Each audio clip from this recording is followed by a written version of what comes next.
Alors Jean, quelle brioche faisons-nous aujourd'hui? Bien, aujourd'hui, nous allons faire un grand classique, la brioche mousseline, Pour combien de personnes? pour 4 à 5 personnes.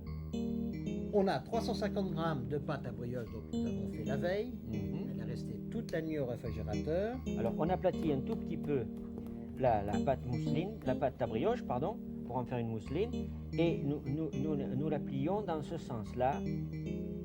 Voyez-vous? Donc on en fait une boule. On en fait une On boule, rame à et à l'intérieur. partir de ce moment-là, on la boule comme il faut, pour bien fermer la clé en dessous. Quand elle est bien roulée, normalement, en dessous, voilà ce que ça donne. On la laisse sur le plan de travail. un Sur tout petit peu. le plan de travail, et pendant ce temps-là, on prépare le moule. Là, c'est un Alors. moule à brioche mousseline.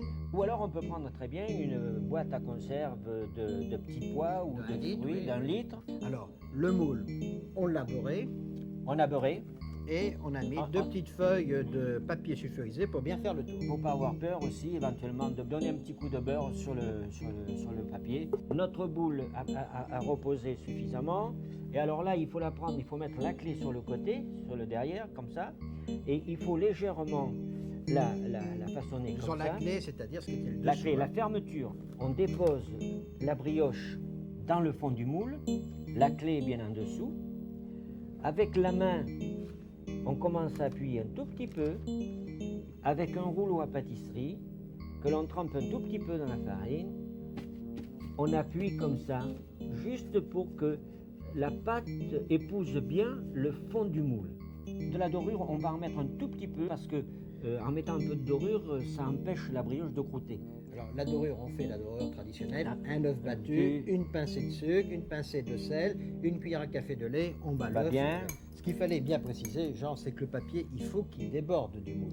Ah oui, c'est Des moules d'ailleurs. de à peu près 4-5 doigts. Mais pour l'instant, on va y passer un tout petit coup de dorure, comme ça. C'est-à-dire là maintenant, on va la laisser combien de temps comme ceci? Le temps, c'est quand elle arrive à peu près, disons, 1,5 cm en dessous du bord du moule, là, Là, il faut à peu près 2 heures, hein, à peu près. à température ambiante. Ambiante, Alors, pendant que la brioche pousse, il faut préchauffer le four. entre 200 et 220 degrés. Alors, la brioche a poussé pendant 2 heures. On voit là, elle est montée presque au bord.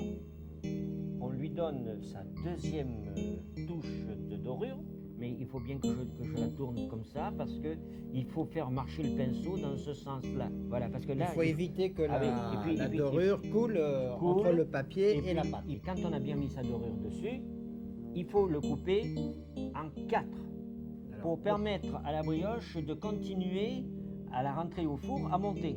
On a de l'eau, on a un ciseau et on coupe en montant, c'est-à-dire, quart par quart. on la coupe en 4 sur à peu près 2 cm de profondeur. On met dans le four et on la laisse combien de temps, Jean? 45 minutes à 200-220 degrés. Jean, ça c'est de la brioche. Légère comme une mousseline. Au revoir. Et bon appétit, bien sûr.